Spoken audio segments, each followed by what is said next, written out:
Good morning. So this morning I'd like to share with you information that's really new to me. Almost exactly a year ago, I kind of stumbled onto this organization called Braver Angels. I'm just curious, how many people have heard of Braver Angels here? Okay, it's like about 10 or 20%. Okay, so it's going to be new information to a lot of you. I belong to a community that was doing a lot of live workshops, and when COVID came along, their workshop was no longer really doable because you had to be there live. And so they looked for things that were aligned with the kind of growth orientation that that workshop was about. And they presented Braver Angels, or they invited Braver Angels to do their Depolarizing Within workshop. And I didn't really care what it was about. It was a community thing I could go to. It was free and it was online. And it turned out to be so aligned with the work that I'm doing in the world, and that I think most of the people here in this room are doing as your career, that I was excited to share with all of you this kind of new use of conflict resolution at a national level. So probably in the 20 years since I learned how to do mediation in the small claims court of Northampton, Massachusetts, mediation has expanded into all different facets of our world and life. And to my mind, every place that it touches, it cools things off, it teaches the population that it participates with a set of skills that are necessary in order to have what I call in my marriage and mediation work, mature relating. And I was excited to find that there was a way in this time that I'm sure everybody in this room is aware of how hot the conversations are going on the political level. So much so that probably like a lot of you, I just withdrew from those conversations because as a mediator, I'm not happy seeing conflict happen that isn't mediated. And so who is going to mediate this? The news is adding to the heat. Politicians are adding to the heat. It was just getting worse and worse. And I attended this workshop, which is called Depolarizing Within, which I'll be giving you an experience of, a little bit of a view into today.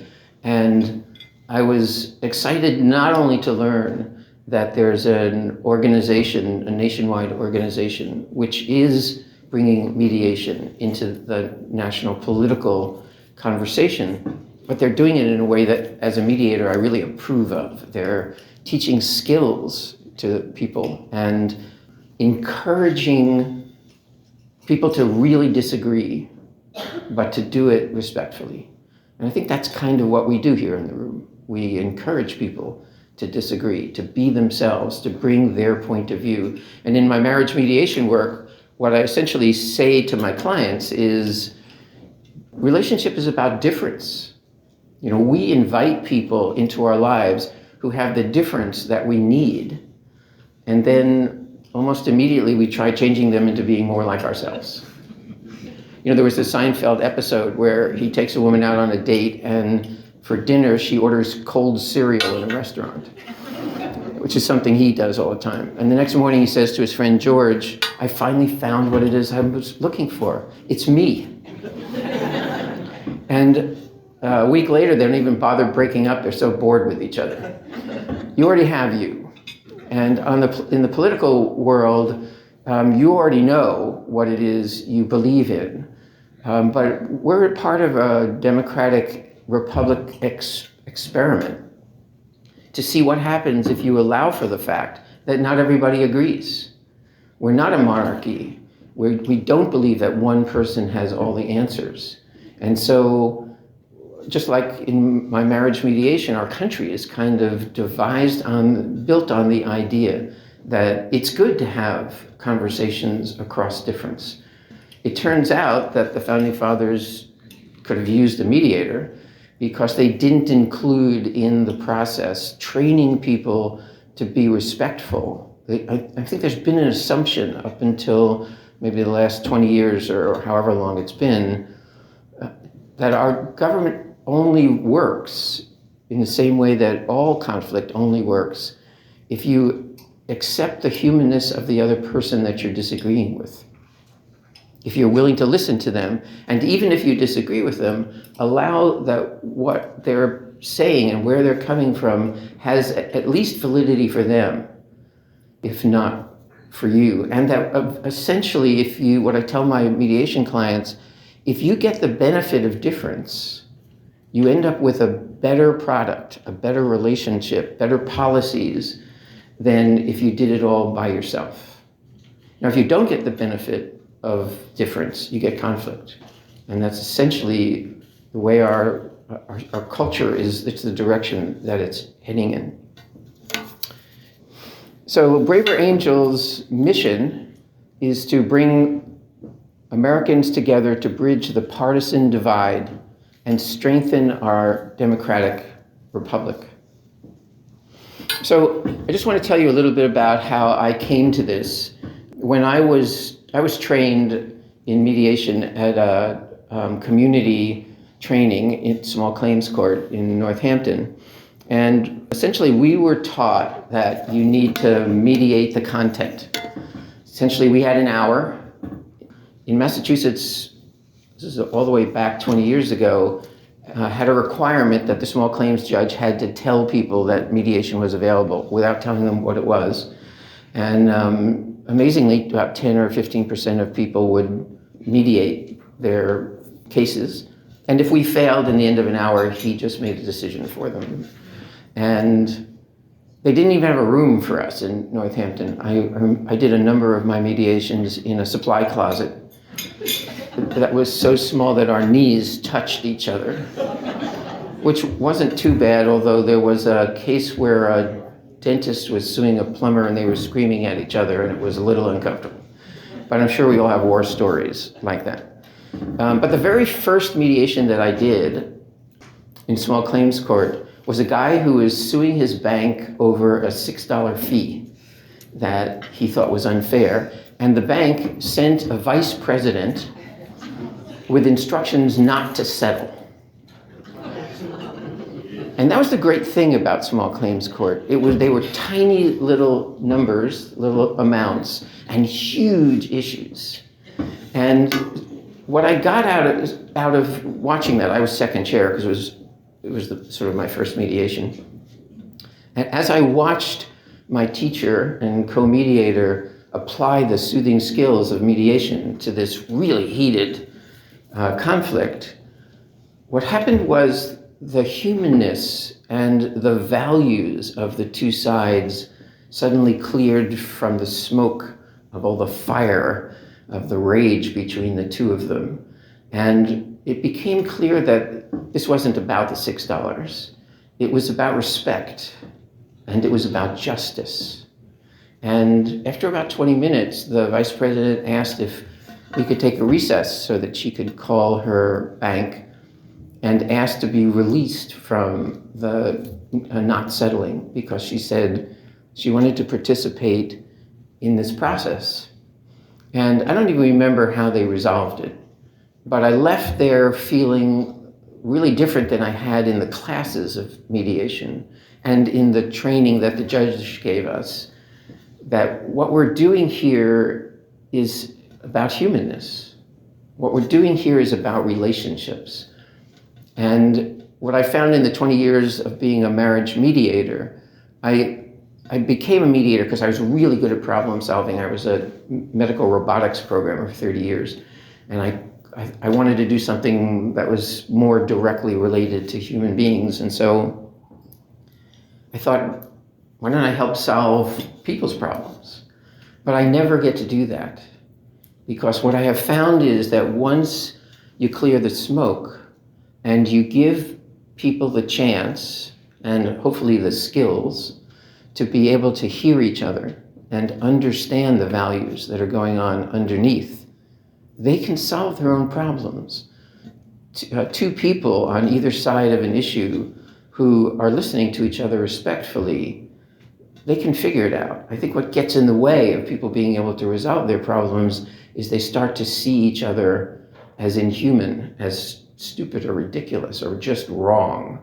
And from that perspective, just holding that in themselves, but certainly speaking it, causes the other person to lose interest in what they're saying. And that's really a lot of what is being mediated. So the first thing that I learned is that we're mediating relationships. Then my wife and I took the training together. She wasn't my wife then, actually. We were engaged to be married. This is what we did during our dating period. We took mediation training, which I actually really recommend, because although we weren't fighting much yet, our communication got way better. And we just didn't have conflicts because we had two mediators in our relationship. And so the first case that we did when we were advanced enough to be first and second chair were two elderly gentlemen who lived next door to each other, and one of them had loaned his beat-up old lawnmower to the other one, and it had come back broken. And so I was all ready, because it was still early on in our mediation practice, to mediate the lawnmower. That was our instructions, mediate the lawnmower. And my wife asked the guy who brought the case, so tell me about what this is about. And he said, this is my next door neighbor. We've been best friends for 30 years, and I'll never speak to him again. You know, there's the violence, the rage over a broken lawnmower. Of course, the other guy said the lawnmower had been received a broken lawnmower. So Elise, using her own intuition, repeated back, so a 30-year friendship is ending over a broken lawnmower. And I could feel the lawnmower receding from the room. And she mediated the relationship, which was really what was broken. It wasn't the lawnmower, it was the relationship. And they cared about each other, and this was a huge loss. That's where the energy came from, right? It was the loss of the human connection. And when we left that mediation, Elise and I said, you know, we should be mediating relationships. We should think about becoming relationship mediators. And that was the first thing we wanted to do. The second thing we wanted to do was, because our relationship was so impacted by these skills, we wanted to teach our clients how to do what we were doing. We wanted to teach them to fish instead of giving them the fish. And so we started doing these things we called teaching points. So we would get to a bit of success, and we'd say, so here's what we just did, in the hopes of giving them those skills. And so I left that 2 years of apprenticeship in a small claims court with these two pieces of information, that what we do here is human relationships, and that what we need to be doing is up-leveling the skills, the communication skills of the clients that we have, because like Einstein said, you can't really solve a problem at the level that it was created. And I think that's especially true about human beings. Probably don't have to talk to you much about how terrible the political polarization is at this point in our culture. Starting around the election of 2016, I don't think that's where it began, but that's where it really became clear to a lot of us just how polarized we all are. But this is not a new problem. This is a quote that came across my email this week, and I quickly added it into the slideshow.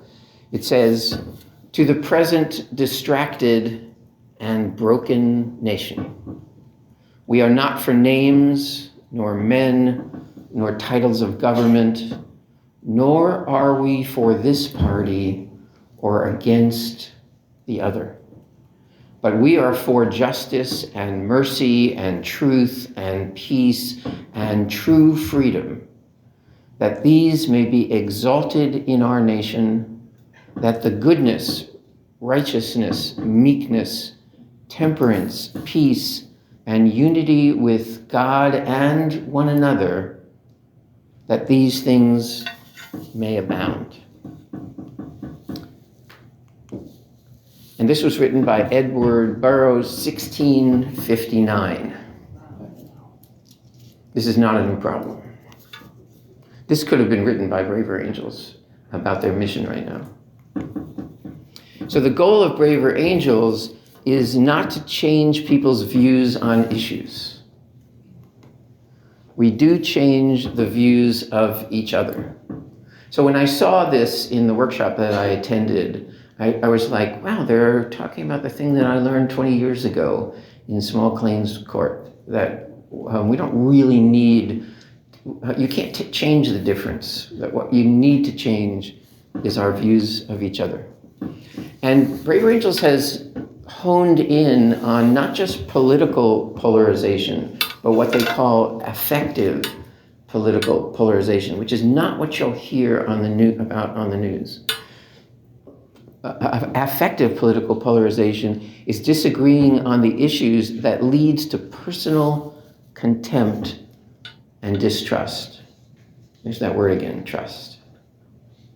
So in the same way that Elise and I identified it's not the lawnmower, it's the relationship, I was delighted to see that Braver Angels has realized the same thing, which is even tougher because there's such detail in the political polarization. There's so much story that you can get enraged about.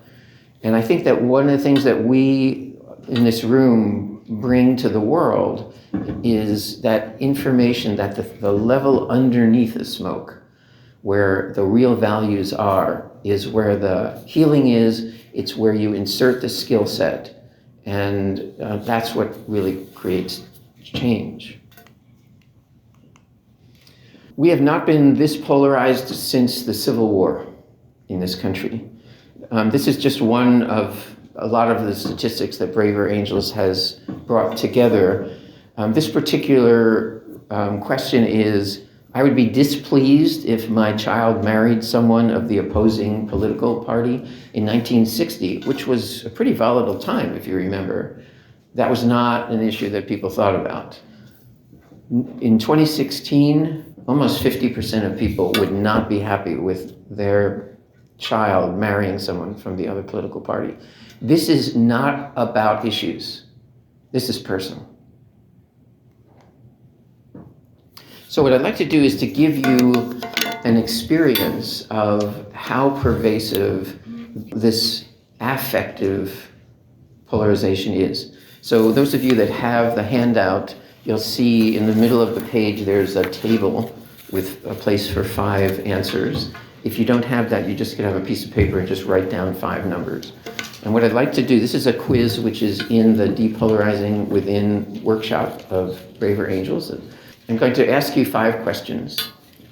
And what I'd like for you to do is not think about specific issues when you're answering these questions, but think about the large number of fellow American citizens who differ from you politically. Think about all those people rather than anything specific when you're answering these questions. Looks like everybody's ready. Okay, so I'd like for you to circle often, sometimes, or never in answer to each of these questions, or write it down if you don't have the output. How often do I find myself thinking about those people on the other political side without much regard for the variation among them? Often, sometimes, or never. Question 2. How often do I find myself assigning mainly self-serving or negative motives to the other group and mainly positive motives to my group?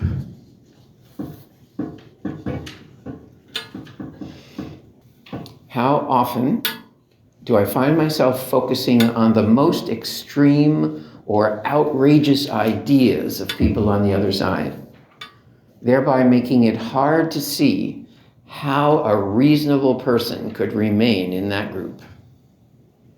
Often, sometimes, or never. Okay? Number 4. How often do I find myself comparing the worst people on the other side with the best people on my side. And number 5,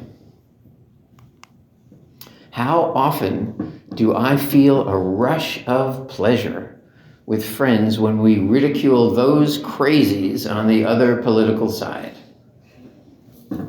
Often, sometimes, or never. So what I'd like you to do now is score your answers. To the right of each of those answers is a little box. You can put the number 0 for every never, 1 for each sometimes, and 2 for each often. And then add those 5 numbers together for your total score, your internal polarization score. So everybody done the math? Okay. So how many people scored 0? Okay, 1, that's 2%, I think. So I just want to note that this is a room full of people who know that after the first person tells you their side of the story, you know not to jump to conclusion, because the other side's going to tell you a completely different story. And that one's going to sound exactly as valid. So we have hundreds, maybe thousands of hours of experience of that. And yet, in this whole room, almost everybody found one of these, at least one of these, where you are having a polarized, personal, affective, negative feeling about the people on the other side. How many people scored 5 or above? Wow, that's like 90%. Thank you. Yeah, it doesn't surprise me. It did surprise me when I took the test. So I want to just get a little bit of feedback. Was there anything in here that was surprising to you about yourself? Did any of you learn something new about yourself doing this? Yes? I consider myself in the middle of the road, and I have 2 friends on both sides. And I didn't think I'd score as high as I did. But sometimes when my Republican friends are doing this kind of stuff, I get some enjoyment out of it. And sometimes when my Democratic friends are putting down the other side, I sometimes get some enjoyment out of that. Yes. So we're saying that he's in the middle, generally politically, but he notices that when one side or the other is ridiculing the others, it's kind of fun. And that was the one that I also, that rush of pleasure. Isn't that interesting? Yes. I'm very middle of the road. I have very close friends. I have friends who have disowned family members because of their political views, things like, which I think is horrendously awful. And I'm so middle of the road that if they begin to talk about anything like this, like opposite from getting the rush of pleasure, like I just shut it down right away. So you are aware of it, and you notice that you don't think it's going to be constructive, and so you shut it down. Exactly. Yeah? You see that there is value on what both sides have to say. Yeah. I thought that I could have answered differently if you watch MSNBC, or you're going to say yes, depending, on your views, or vice versa, you watch Fox News or whatever the other ones are on that side, if there are more, you're going to feel that way, depending on what you watch. So all that is exactly what the news shows you, and there's a reason for that. Right. So you're noticing that the media is a major source of polarization. And that's a real problem in this country, because we need an informed citizenry to be able to make decisions if the citizenry is going to be in any way responsible for governance. And I don't know, it seemed to me that it used to be about information, but there's been a creep towards them noticing that if they can polarize you, they can activate an audience that they can depend on, and that audience will get addicted to the rush of continually being agreed with until we end up in our silos. It happens in social media also. So the politicians do the same thing. Regardless of how they govern, they notice that if they can activate our internal polarization, because humans do have a need to belong to a group, And so what's been going on in terms of this polarization is they've defined these antithetical groups. And I'm noticing, like, even with the Ukraine, one of the ways to unify people is to give them a common enemy. So it isn't even so much about if you belong to us, we'll really make sure that your needs are being met in this way. It's more, if you belong to us, we'll show you who the enemy is and how bad they are and how dumb they are. Yeah, so we have a lot of iconoclasts in this room. Mediation, in a way, is kind of countercultural, right? If the culture is about difference and polarization, the work that we're doing is really kind of countercultural. And I've spoken to a bunch of you folks here, and I count myself as an iconoclast, also a rebel. So there's a series of workshops that Braver Angels has put together over the past 6 years. And they have a kind of curriculum. And the beginning of the curriculum is this workshop you guys just participated in a part of called Depolarizing Within. And the subtitle is A Surprising Place to Start. So in my mediations, I've also noticed that although couples often come to me with a presenting problem that has a timetable, finance or divorce or whatever, I don't attend to that because I think this is the place to start. The place to start is inside of each person, to get them deeply aligned with what is true for them and with the skills to communicate what's true for them in a way that it sounds like they're sharing information with the other party and not just judging them. And using the oft-used metaphor of the Four Horsemen, Braver Angels has come up with the Four Horsemen of polarization: stereotyping, dismissing, ridiculing, and contempt. That basically, these are the skills of polarization. And the thing about them is, and we've talked about this some already, they offer us an artificial unity. That's that thing where if I give you a common enemy, it seems like we're on the same side. We're actually not. We're just against the same thing. It also gives us an outrage machine, which, when we're feeling impotent to make things change, is a way of at least discharging our feelings. And the illusion that vanquishing the other side will lead to the political promised land. That was the sentence that really woke me up when we did this workshop.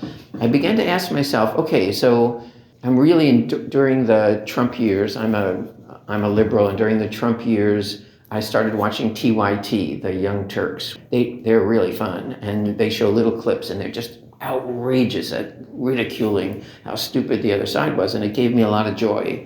But after I did Braver Angels, I was like, so what was the long game here?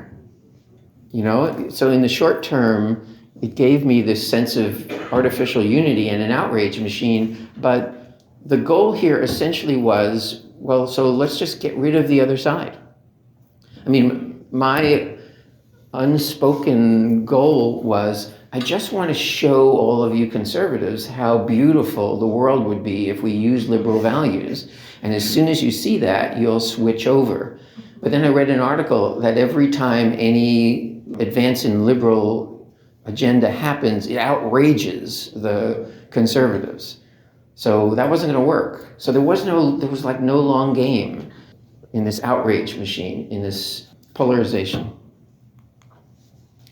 So what they do in this workshop and in all of their skill-based workshops is they teach skills for challenging stereotypes. They teach that the other side is more varied and more complex than the stereotype states, that they have really different life experiences than we do, and that their life experiences inform them. And one of the great questions you can ask when somebody says something really outrageous that you can't believe that they believe is ask the Braver Angels question. So I'm noticing that you feel really strongly about this, and I'm wondering what life experiences informed your beliefs and feelings about this. And the stories that you get are amazing, and they make sense. I still don't agree with them necessarily, but it makes sense, and it sort of does the whole practice of mediation, at least in one direction, in that one question. what was that like? Developing relationships with people of the other side. You notice that the people who scored lower had friends on the other side. I live in Philly, which is a blue city. Or Pennsylvania, they call a swing state, but actually it's 2 blue cities and a red state. And what Brave Angels methodology is, at every level of their organization, you have to have an equal number of reds and blues, because they don't want to be seen as just representing one half. And it's in most of the cities, they don't have organizations because it's hard to find reds. And so I talk a lot about what I'm interested in. I was very excited about this. And it turns out I had a bunch of red friends and I didn't even know it, because it's dangerous in a blue area to be red, or in a red area to admit that you're blue. And Brave Angels has on their website what they call one-on-one red-blue conversation. You can download this series, 2 pages of questions, and then you invite someone. So I invite each of my red friends to come over for a 2-hour self-run workshop, and we each answer these questions. And you get to find out what things mean to them that I never knew. I didn't even know that they were red. And actually, those friendships deepened as a result of those conversations. And it gave them an opportunity to finally be able to talk about their position in a place where it was just too dangerous for them to do that. The next skill that they teach, they have lists on their website of nuanced thought leaders that give you not only both sides, but the advantages of both sides and the disadvantages of both sides, which is really all we need to be an informed population, but not what we get. You get the advantages of your side and the disadvantages of the other. There are also these awareness practices this was really challenging for me a year ago. It's not so challenging anymore, but criticizing your own side, which is just not something that we tend to do in a polarized environment. Again, it's dangerous. And then the really tough one for me in the beginning was noting what's positive about the other side. We just don't talk about that, in part because it's dangerous. You'd be seen as a traitor. And they recommend this eavesdropper thought experiment. When you're talking to people on your own side about the other side, imagine that there's a thoughtful person from the other side, or just over your shoulder, listening. Would they feel understood? Would they feel respected? It's fine if they feel disagreed with, but would they feel respected? And if not, then you're adding to the polarization. So, what we'd like to do about polarization is get the other side to stop being so polarized with us. But what this workshop is really telling us is that the way to really make change, the place you have the most power to make the change, is in here. The next in the series of workshops is called Bridging the Divide. So the first workshop is, so what's going on inside of you and how do you talk to people you agree with? The second workshop is the skills that you need to talk to people on the other side in a way that is respectful. They teach this LAP technology, which you're all going to recognize, I think, under some different acronym. LAP is kind of a joke because of the 3 people who started this, one of them's last name is LAP, L-A-P-P. So listening, acknowledging something that they said that you either agree or understand the value for them, which can be challenging if you're really in a polarized place. The pivot is a new thought for me, a way to do this. They call it the signal that you want to share your perspective. So when you're listening, you're not sharing your perspective, you're giving them the sense of understanding. And what they say about the signal is when you signal in a car, you don't turn immediately. You signal that you're going to turn. And so the pivot sounds more like, well, you may not know this, but I have really different opinions than you do on these topics. And I'm wondering if you're open to hearing a different perspective. And no is an acceptable answer. And if they say no, they'll probably jump back up to needing to be listened to. And so you now know what this relationship is going to be about. You're going to help them feel heard, and you're going to go home and scream at a pillow. When you do share your perspective, they don't recommend that you do it hotly and from a polarized place. So they teach language, nonviolent communication, which is another technology that I use in my marriage mediation. That's not what they talk about, but it's kind of what they do. They recommend how you communicate your perspective, the thought out facts and opinions that you have without criticizing people who don't agree with you. And then the third in this series on this curriculum is the first one they ever actually did, which is called the Red-Blue Workshop, which is a workshop designed to bring a small, evenly divided group of conservatives and liberals, or what they call red and blues, for a series of exercises designed to help participants clarify disagreements, reduce stereotype thinking, and discover common values. And they did one of these just by the seat of their pants right after the 2016 election. And Mike Dougherty, who happens to be a marriage counselor, interestingly enough, designed the curriculum. It was a long weekend of these people together. And it was such a success that they took it on the road for a while. They got in a bus and were teaching it in different places. Then they went online during COVID. And this is kind of the flagship of the Braver Angels workshops. Just for a little history, so they started right after the election. The founders were David Blankenhorn, Bill Dougherty, and David Lapp. There's the Lapp. They assembled 10 Trump supporters and 11 Clinton supporters in Ohio, and they did that first workshop. There's been a lot of interest of universities studying whether or not this works and what impact it has, and these are some of the statistics that they've come up with. From the Red-Blue Workshop, 87% gain significant understanding of the other side. 85% feel less estranged or angry.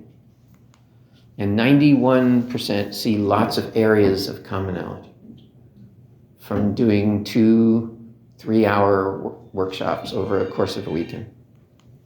70 to 80% of participants say they have a better understanding and an increased feeling of warmth. And some of the people who did that very first workshop across that divide are still friends, and some of them are working together inside of Braver Angels 6 years later. The results, we do reduce affective polarization, that the skills that all of you know with focusing them specifically on polarization. So we have a lot of different kinds of mediation represented here, and each of you use the skills in your own way. Aaron was saying we just need to teach mediators how to deal with real estate issues in particular, and this is the same kind of thing. If you're interested, all of the workshops are free, by the way, and this is a largely volunteer organization. And so the thing I did the day after I did my workshop is I went on the website, paid the $12 to become a member, and took the online moderation training, which is what they call the people who run the workshops, and started doing workshops like almost immediately. Braver Angels is only 6 years old. In that time, they have over 16,000 members in all 50 states. They've trained 747 moderators, 153 ambassadors. That's what I'm doing here. This is an ambassador role of talking about Braver Angels, and 73 local alliances. That's the local chapters, where those are the people who run these workshops locally, especially before COVID. And they actually encourage the local alliances to experiment, like what else works. And when a local alliance finds something new, you report it to the national workshop construction team, and they're continually coming out with more workshops. They have an amazing team that beta tests it, and they keep adding more workshops. The kinds of offerings we have are workshops, which we've talked about, the one-on-one conversations that I mentioned. They have these national debates that are really amazing.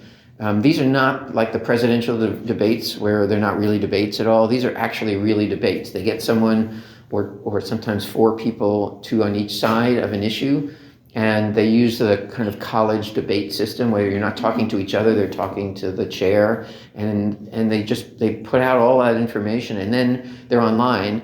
The people who attend can pose questions, and both sides can answer the questions. So like debates actually are useful. They don't look like they're useful anymore, but the actual debates are, and These are, you can go on the website and if you become a member, in your email once a week, you'll see all of the things that are available this week.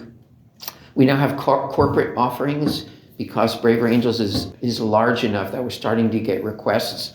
I got a request from a national organization. They're finding polarization is causing conflict at every level of their organization. And also we're now getting requests from elected officials. They're asking if we can do workshops either around issues between legislators, or legislators are asking if we'll do workshops with them and their constituents on both sides so they can better really understand. So we're designing workshops specifically that's being requested for the actual government. So Mike Dougherty said, we've now officially stopped moving chairs around the Titanic and we're having an impact. So the workshops that are offered, there's these skill trainings, Depolarizing Within, Bridging the Divide, Family and Politics. They responded from alliances saying a lot of people are actually wanting not to use this just for politics, but that their families are breaking up. There are people they can't talk to because they so disagree. And so they've created a Families and Politics workshop. And this newest one, Skills for Social Media, this is a 20-minute online workshop. You just do it yourself. And they show you how to post in social media so you will not create polarization, and how to respond to polarizing firefights on social media in a way that cools it off and gets it back on topic. Really worthwhile. Social media could, like the regular media, could be a source of information and real dialogue, but we're missing the skills. And then the dialogue workshops, Red and Blue. Common Ground is a new workshop. There are now enough graduates from the Red and Blue workshops, which doesn't talk about issues. It's about dealing with the relationship. Those people now know how to talk. They've done all the skill workshops. They've spent a weekend with people on the other side and they feel good about them and they're like ready to go. Let's start talking about issues. And so the Common Ground workshop are finding common ground on hot button issues. And Race Conversations is one that we get requested a lot for obvious reasons. If you're interested in volunteering in order to help the organization or to take the trainings, $12 a year to become a member. Suddenly a new button appears on the website. If you go onto the member portal, all of these are online trainings. So for the moderator training, you watch videos of the various workshops being done with explanation. They have these great questions that flip around if you get the wrong answer, and kinds of fun animations. And at the end of about 2-3 hours of online training for becoming a moderator, at the end of it, you click a button and you make an appointment with some skilled moderators, and they'll ask you to present pieces of the different workshops. And if you pass muster, you shadow moderators actually running workshops. Then you do second seat, and then you're certified to do the workshops yourself. You can run debate teams. Organizers are the people who take field requests from the outside, hook them up with people inside of Braver Angels, in-person ones, actually get the site set up. And on online ones, they have amazing teams, Zoom teams. So when you moderate an online Braver Angels workshop, you don't do any of the Zoom stuff. You just do the content. You have 3 people assigned to handle all that stuff. And so you can focus on actually presenting, which is brilliant and makes it a lot more fun. And Ambassador, which is what I'm doing today. braverangels.org is the website. Our goal is not to change the views on issues, but we do change views of each other. The original name for Braver Angels was Brighter Angels, which came from a speech that Lincoln gave. We need to bring our brighter angels into this conversation. Turned out that was copyrighted, and so they switched it to Braver Angels, which turns out to be a better name because this is a scary area to be in. I have a lot of people say, I hear that you're running workshops. I'm so glad you are. And I go, oh, you want to go on the website and become a moderator? They go, no way. I'm glad you're doing it. So Braver Angels was actually a little more accurate. This is a lesser known quote from Abraham Lincoln that I think is really on point. I do not like that man. I must get to know him better. So if you're interested in becoming a Braver Angel, go to braverangels.org. If you're just happy to know that the work that we're doing here in this room is now also being applied on the national level, which is comforting to me because I believe in what we do in this room. And I think that the more places that it's being done in the world, the safer and the better the world will be. Thank you.